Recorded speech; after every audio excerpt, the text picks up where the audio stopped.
we hear, we either accept or reject, or we translate what we hear according to our knowledge, our background, or we compare what is being said to what is already known,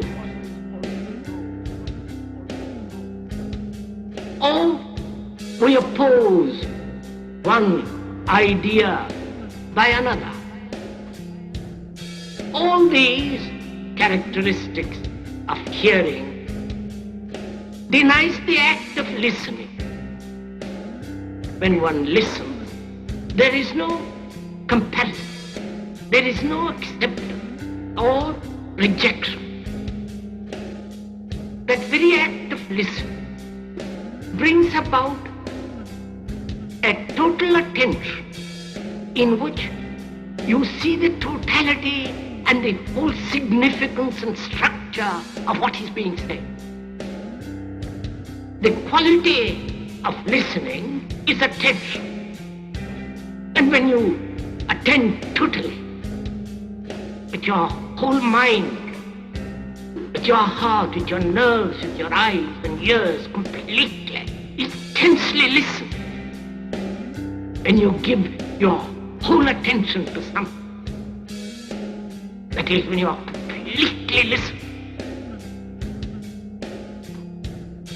In that state of attention, there is the act of listening. And that act of listening puts away anything that is not true. You listen to the totality of the thing. When you attend, there is no borders of inattention. And that act of listening is really a miracle. Perhaps it's the greatest miracle. When one can listen totally, without any defense, without any barrier. Then one can look. Then one can listen. Look, sir, if I want to understand what you are saying,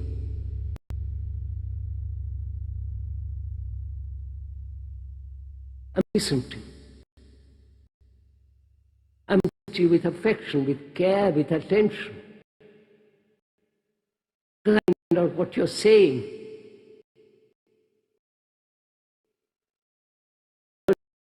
This before, something new which is impossible, you're not listening.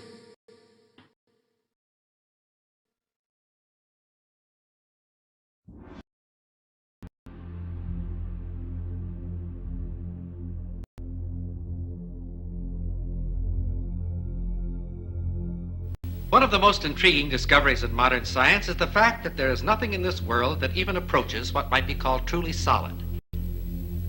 We speak of solids, liquids, and gases. But these terms describe superficial rather than basic properties of matter. All matter, regardless of its state, is composed of invisible particles called atoms, which in turn are composed of other particles. The air we breathe, though invisible to us, is just as real as wood or metal, because it's made of the same fundamental particles. It is the arrangement of these particles and the forces that bind them together that give to a substance its special properties. If we bring a piece of steel close to a magnet, we say that the steel becomes magnetized. But what is it that actually happens? If we place the steel inside a coil of wire connected to a high-gain amplifier, and then bring the magnet close to the bar of steel, we can hear something that suggests movement inside the steel. Listen.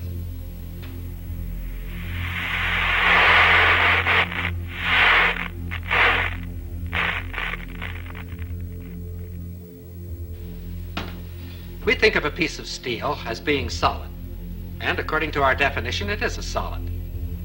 But the popular concept of what makes a solid is certainly a false one.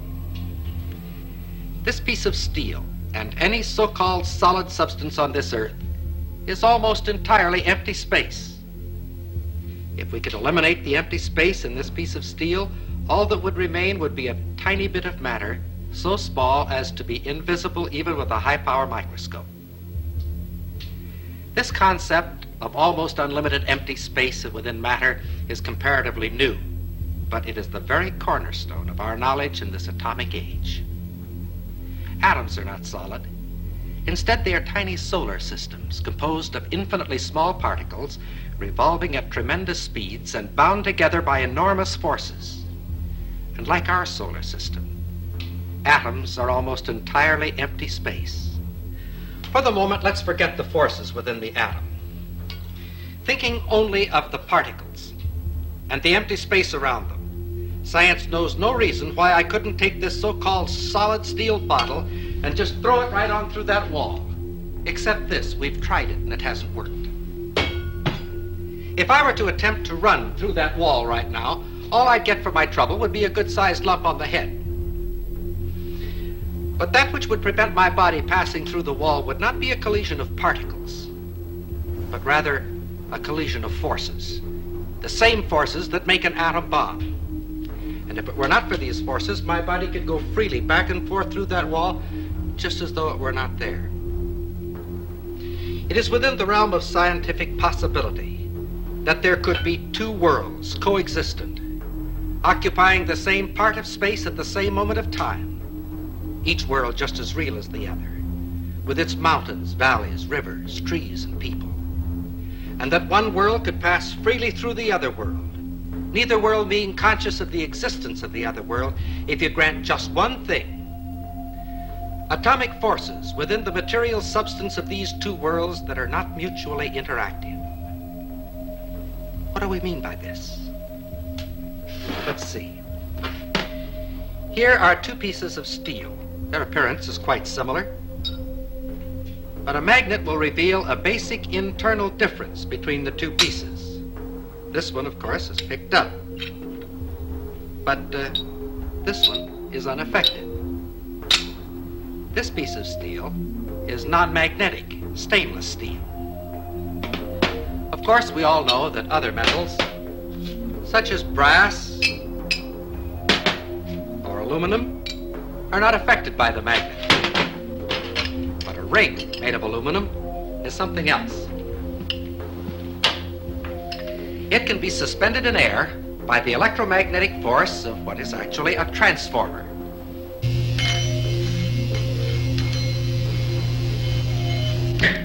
The ring being in effect a one-turn shorted secondary. A smaller ring will react even more violently.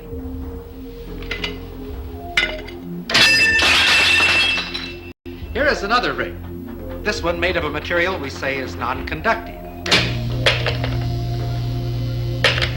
And it is completely unaffected. Here is another example. Several thousand watts of power were involved in that spark. If we replace the spark gap with a copper coil, the same power now flows through the coil. It's invisible, has no effect on many substances, but it can generate a lot of heat. Wood, paper, things that we think of as being quite inflammable are not affected at all. However, a piece of steel wool bursts into flame instantly.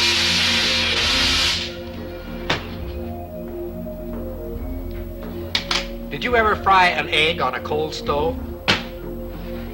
It's no trick at all if you have the right equipment. This is a cold hot plate, and because it's cold, you can make it out of wood, if you like. Just be sure that there's a coil of wire inside and that you connect that coil to a high voltage alternating current source. The rest is easy. As long as we're being different, we'll use motor oil instead of Crisco.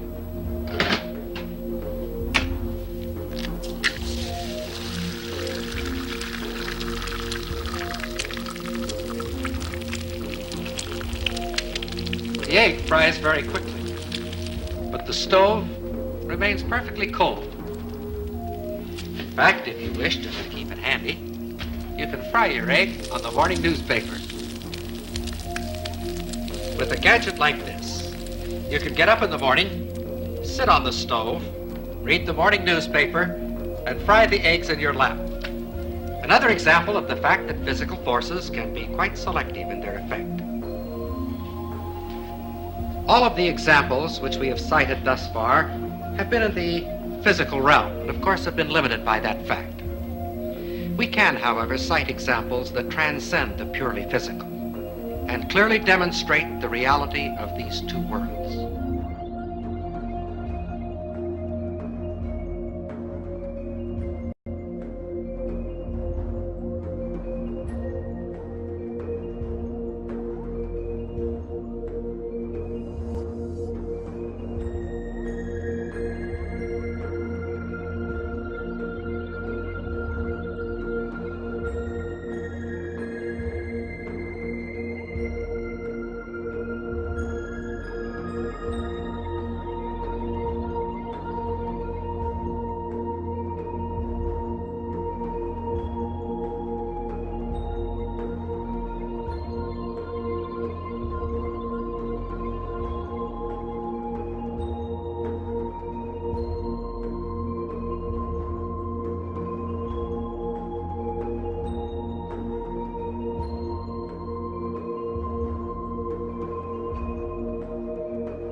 The quantum unit, if you like, the real basics of the universe, quantum physics thinks are a quark.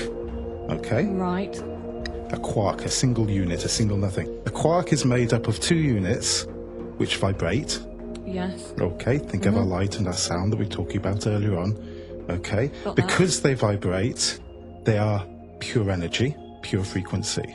Right. But they give the impression of being matter by creating the vibration which creates a physical response. As you know, Mother Nature uses all kinds of mathematical languages. When we go to understand physical phenomena, we generally find that there's some sort of mathematical underpinning to whatever the phenomena is. You know, like the Fibonacci sequence? That's like that series you find in nature? Like the face of a sunflower? Wherever the spirals. You see this math everywhere. Encoded data. How did we end up in a universe like that? Why should the world behave according to mathematical laws? And it turns out, in fact, all of our senses appear to rely on sort of Fourier transforms, that they all seem to use the same mathematics. So again, here's evidence that the brain uses the same mathematics to decipher the sensory world as are involved in the making of a hologram, which is, as I say, not proof, but compelling evidence that something is going on there. Not only that it becomes easier to describe with mathematics, as you go deeper and deeper into reality, mathematics becomes the only way to describe reality.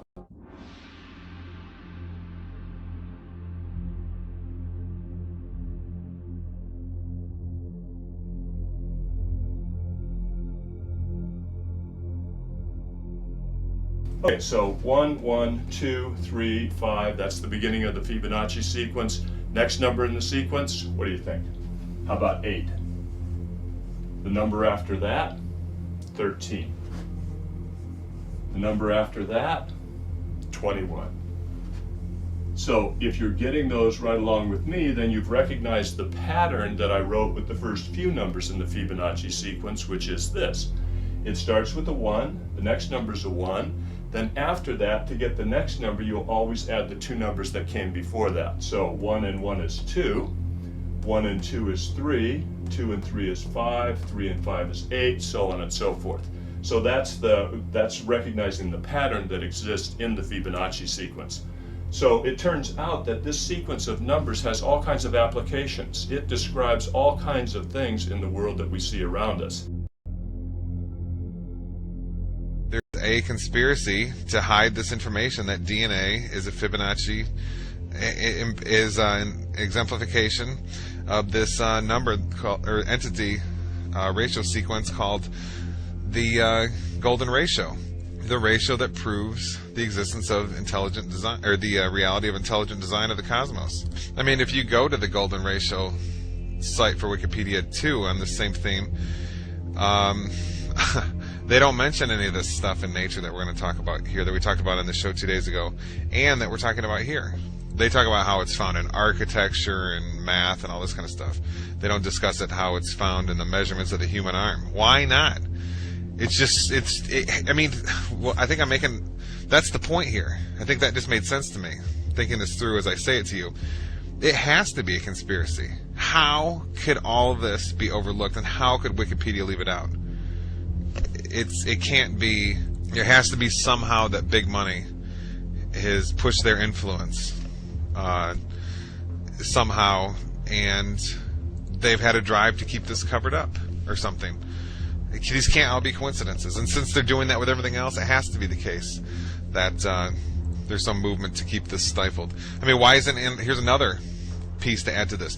Why isn't this in our education system? We learn all this junk geometry, pea-brain stuff when you take geometry in high school, and they don't teach you about any of this, the golden ratio everywhere in nature. I went through elementary school, high school, college, undergrad degree in college, master's degree, and halfway through PhD, and never was any of this mentioned. And we know who controls the universities, the big money behind it, all the way up to the Illuminati Nephilim controllers. So this can't be. This is planned, okay? And you just wonder. It's got to. I mean, I'm almost concluding here in my mind this Davidson College site showing up #1 in Google all the time and first page, and Wikipedia having these strange measurements which don't correlate with all kinds of these examples from academic sites I'm finding. I'm putting them all, pictures of the screenshots in the newsletter. It's got to be a conspiracy. I mean, we could keep going compiling the evidence; it would just all lead to it. So, and if we could keep compiling evidence of it being a conspiracy, I mean, everything points towards it. I'm just throwing ideas off the top of my head. These strange sites show up at the top. Wikipedia is wrong. It's covered up completely in the best-selling books about the golden ratio, which come from wealthy university professors. It's the universities and the government-controlled education system absolutely covers it up. You see how, I mean, everything's falling in the same direction. So when everything, all these conclusions point to the same direction, that it's covered up and hidden.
This is pretty powerful stuff that we're going over. I mean, there's no anthropologist or biologist on the planet who can explain this one. How the sunflower evolved a bunch of spirals in it. It's seed pod design, and how those spirals exactly lead to a golden ratio Fibonacci series numbers. Unbelievable. Okay, this is it. There's no question. I mean, we've all been lied to all through our undergraduate college degrees and our elementary schools and on our TVs just by them not discussing all this. I mean, you know how many examples I have here? There's so many, and they're all this powerful. Okay? And all this was hidden from us while we were in our schools learning about, what were we learning about? Plate tectonics theory. I mean, it's pretty sad case. And when it's so obviously everywhere in nature, it has to be a conspiracy in the satanic New World Order Illuminati system we live in. I guess they don't want you to know this stuff, because you might realize that this reality you live in is charged with Yahweh. The architect's fingerprint is absolutely everywhere, and it's in you. You are a piece of that fingerprint. And hey, you might realize that your consciousness is also, and that there's no joke in saying you're created in God's image, and you can therefore take part in the power and creation of the intelligent designer.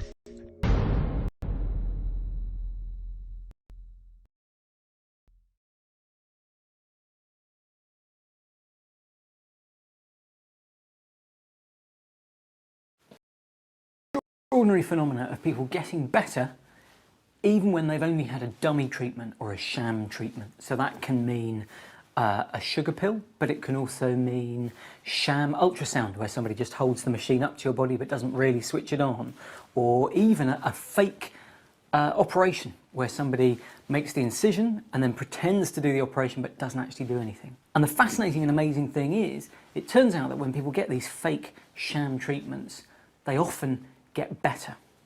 What's interesting about the placebo effect is it shows the amazing power of the mind over the body. As to the origin of life, there are only two possibilities: creation or spontaneous generation. There is no third way. Spontaneous generation was disproved 100 years ago, but that leads us to only one other conclusion, that of supernatural creation. We cannot accept that on philosophical grounds, therefore we choose to believe the impossible, that life arose spontaneously by chance. End quote. See, what he's saying there is that science has to be conducted in a naturalistic vacuum. On philosophical grounds, we can't follow the evidence wherever it leads if it leads us outside the natural realm, to a metaphysical realm, to a supernatural realm. We have to stay within this naturalistic, materialistic box. This in 1954, and the idea here is that science will ultimately answer all of these questions, but the last thing that we want to do is jump into some kind of philosophical or theological explanation. It's interesting that 30 years later, in 1984, the late George Wald again gave us another quote. This was called Life and Mind in the Universe, and he actually was speaking at the Quantum Biology Symposium. And here's what he said 30 years after the quote I just read you. "It has occurred to me lately, I must confess, with some shock at first to my scientific sensibilities, that both questions, meaning the origin of consciousness in humans and of life from non-living matter, might be brought into some degree of congruence.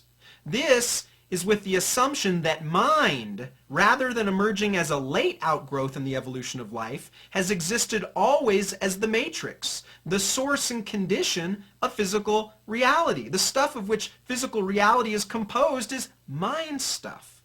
It is mind that has composed a physical universe that breathes life and so eventually evolves creatures that know and create science, art, and technology-making animals. In them, the universe begins to know itself." This again was 1984 by the late George Wald, an agnostic and materialist naturalist. But do you see where he's going there? He brings in a notion of mind. He says, as I studied these 30 years, these 3 decades since his previous statement, How does matter become mind? It doesn't. Mind must bring forth matter. You see, matter has never brought forth consciousness or rationality or mind. Information. See, now we know with the simple cell, so-called, or DNA, that this is information code. Information theory would say that this type of code, this type of ordered sequence, this type of information can only be a product of mind, of intelligence. There is no other alternative. So what is George Wald saying here, even though it shocks his scientific sensibilities? It's that in all areas of study, mind must bring forth information, matter, etc. Matter never brings forth mind. Think about that. The evidence to me that just cries out that there's a God is the study of DNA. DNA is a very powerful, massive information storage system. In fact, DNA that makes up our genes actually is like books of information that's read by a language system. It's absolutely phenomenal. And scientists know today that languages, a code, only come from an intelligence, and information only comes from information. Nobody's ever seen matter by itself give rise to a code. Nobody's ever seen matter by itself give rise to information. And as you look at DNA, it actually cries out, meaning God created the universe. We all begin as a single cell the size of a period at the end of a sentence. How does that cell know how to build a body with 100 trillion cells in it, thousands of different kinds, and each one of them is so complex, nanochemical machinery beyond our comprehension how it works. And encoded is the instruction manual. It's the manufacturer's manual how to build and operate every part of this incredible body made up of 100 trillion cells. Furthermore, DNA is a three-dimensional molecule that is self-replicating. Each molecule is able to make an identical copy quickly and efficiently. The Lord has even programmed DNA to detect and correct replication errors. These sophisticated capabilities far exceed man's means. God has created the DNA molecule in such a way that it is self-correcting. There are special proteins called enzymes that go up and down the DNA molecule looking for and making repairs on a minute-by-minute, second-by-second basis. God created us with a DNA code that actually has what we call editase or editorial type enzymes. Just as an editor reads a newspaper or a book looking for mistakes, so God has created special enzymes that go up and down our DNA molecule, repairing the mistakes in ways that are unbelievably complex. Our DNA has information in it.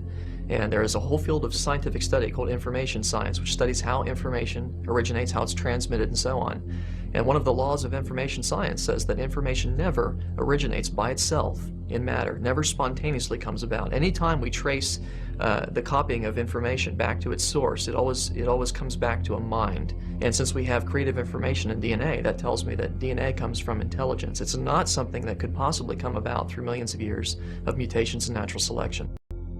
Nobody knows. Go to the university and go ask your physicists, go ask your chemists, go ask them and say this. Say, how do these crazy things called quantum particles, which act so strangely, compose the next stage up the chain? How do they compose an atom? And then ask, how does an atom compose a molecule? And how does a molecule compose a chemical? And they're going to say, we don't have any idea.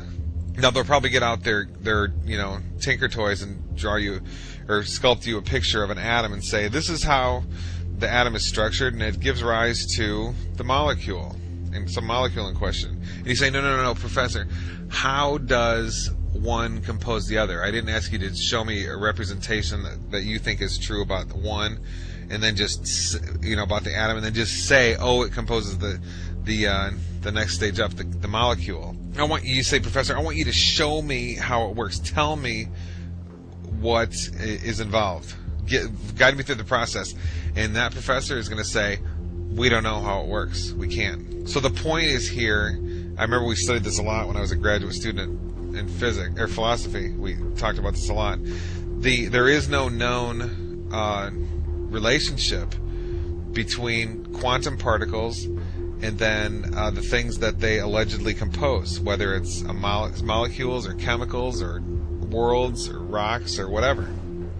Now, there's a whole lot of people who are going to tell you that that's what happens, that the quantum particles compose physical reality. Now, I'm not so sure.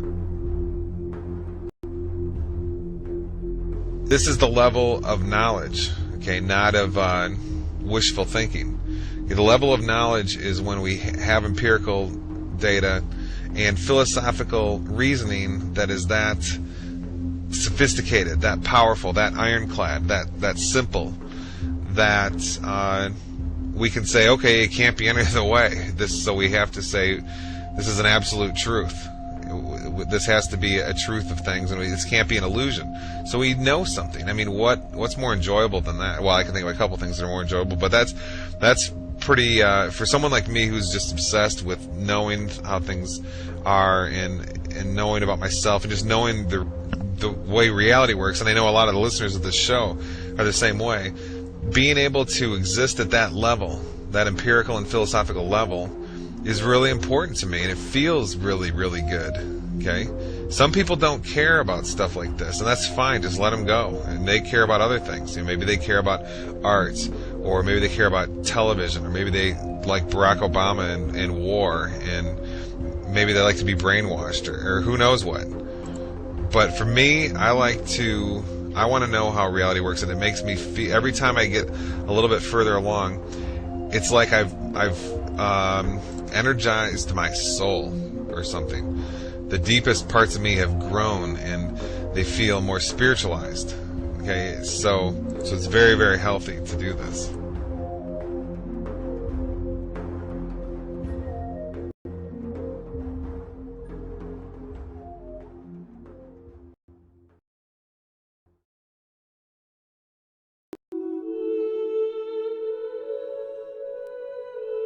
And did you believe in God?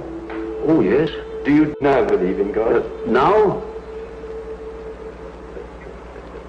Difficult to answer. I know. I don't need to believe. I know.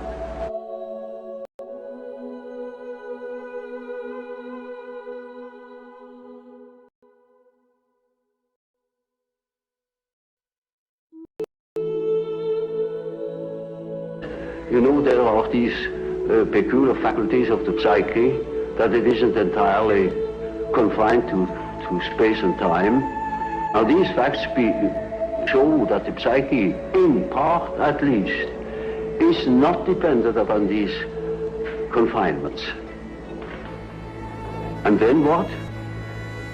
When the psyche is not under that obligation to live in time and space alone, and obviously it doesn't. And that means a practical continuation of life, of a sort of psychical existence beyond time and space. Only ignorance deny these facts. Do you yourself believe that death is probably the end, or do you believe? Well, I can't say. You see, the word belief is a difficult thing for me. I don't believe. I must have a reason for a certain hypothesis. Either I know a thing, and when I know it, I don't need to believe it. If I don't allow myself, for instance, to believe a thing just for the sake of believing it. I can't believe it. But when there are sufficient reasons for a certain hypothesis, I shall accept these reasons, naturally. Well, now, you told us that we should regard death as being a goal, yes, and that to shrink away from it is to evade life and yes, life purposes. Yes. What advice which you give to people in their later life to enable them to do this, when most of them must in fact believe that death is the end of everything? When he is afraid, when he doesn't look forward, he looks back, he petrifies, he gets stiff and he dies before his time. When he is living on, looking forward to the great adventure that is ahead, then he lives.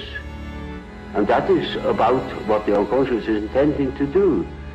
Of course, it's quite obvious that we are all going to die, and this is the sad finale of everything. But nevertheless, there is something in us that doesn't believe it, apparently. But this is merely a fact, a psychological fact. Doesn't mean to me that it proves something. It is simply so. And I think if you think along the lines of nature, then you think properly.